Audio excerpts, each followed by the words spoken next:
Assalamualaikum warahmatullahi wabarakatuh.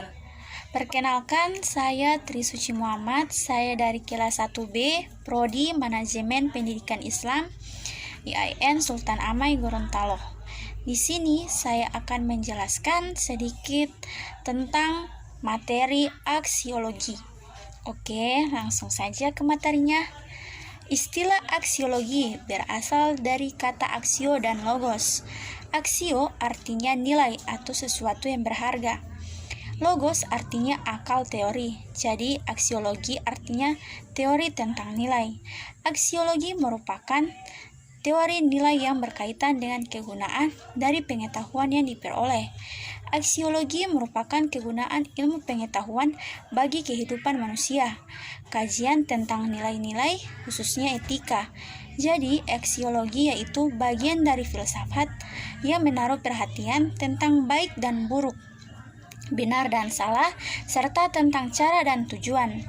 Dalam pemikiran filsafat Yunani, studi mengenai nilai ini mengedepankan dalam pemikiran Plato mengenai idea tentang kebaikan, atau yang lebih dikenal dengan summum bonum atau kebaikan tertinggi. Problem utama aksiologi yaitu berkaitan dengan 4 faktor. Yang pertama, kodrat nilai berupa problem mengenai apakah nilai itu berasal keinginan, kesenangan, kepentingan, preferensi, kegiatan rasio murni, pemahaman mengenai kualitas tersier, pengalaman sinoptik, kesatuan kepribadian, berbagai pengalaman yang mendorong semangat hidup, relasi benda-benda sebagai sarana untuk mencapai tujuan, atau konsekuensi sungguh-sungguh dapat dijangkau. Kedua, jenis-jenis nilai menyangkut perbedaan pandangan antara nilai intrinsik, ukuran untuk kebijaksanaan nilai itu sendiri. Nilai instrumental menjadi penyebab baik barang-barang ekonomis atau peristiwa-peristiwa alamiah mengenai nilai-nilai intrinsik tersebut. Yang ketiga, kriteria nilai artinya ukuran untuk menguji nilai yang dipengaruhi oleh teori psikologi atau logika. Keempat, status metafisik. Nilai mempersoalkan tentang bagaimana hubungan antara nilai terhadap fakta-fakta yang diselidiki melalui nilai-nilai kealaman, kenyataan terhadap keharusan, pengalaman manusia tentang nilai pada realitas, kebebasan manusia. Etika salah satu cabang aksiologi yang banyak membahas tentang nilai-nilai baik atau buruk adalah etika mengandung 3 pengertian. Kata etika bisa berarti dipakai dalam arti nilai-nilai atau norma-norma moral yang menjadi pegangan seseorang atau suatu kelompok dalam mengatur tingkah lakunya. Etika berarti kumpulan asas atau nilai moral, misalnya kode etik. Etika merupakan ilmu tentang yang baik atau yang buruk. Etika baru menjadi ilmu apabila kemungkinan etis atau asas-asas dan nilai-nilai tentang yang dianggap baik dan buruk. Secara etimologi, etika berasal dari bahasa Yunani, yaitu ethos, watak, sedangkan moral berasal dari kata Latin mos, bentuk atau tunggal, sedangkan bentuk jamak mores, kebiasaan. Istilah etika atau moral dalam bahasa Indonesia dapat disiarkan kesusilaan. Objek material etika adalah tingkah laku atau perbuatan manusia.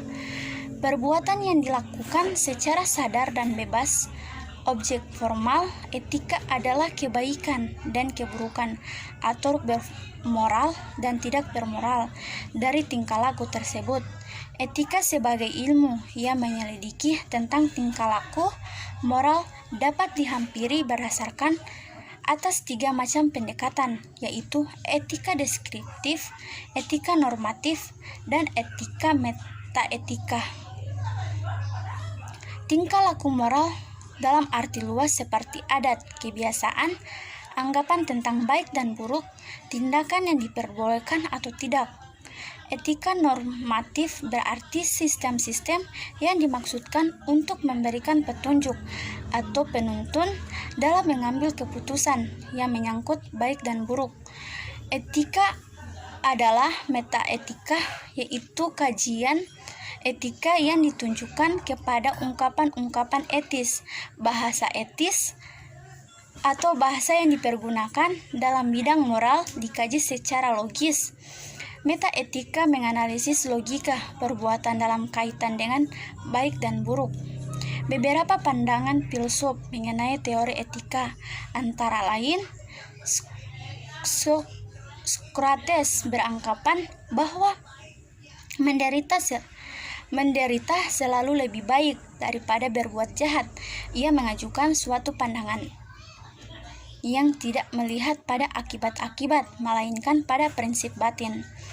Menurut Plato, memandang yang baik sebagai suatu forma internal yang harus direalisir dalam kehidupan manusia. Menurut Aristoteles, tujuan hidup manusia ialah kebahagiaan dan kesejahteraan. Dengan demikian, aksiologi merupakan landasan ilmu yang berkaitan dengan dampak ilmu bagi umat manusia, sehingga manusia menyadari keterbatasan dirinya dan tidak terperangkap keadaan sikap arogansi intelektual.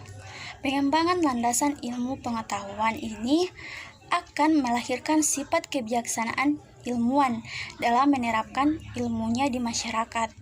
Hal yang lebih diperlukan juga adalah sikap keterbukaan diri, khususnya di kalangan ilmuwan, sehingga mereka dapat saling menyapa dan mengerahkan seluruh potensi keilmuan yang dimilikinya untuk kepentingan umat manusia. Sekian, wabillahi taufiq wal hidayah. Wassalamualaikum warahmatullahi wabarakatuh.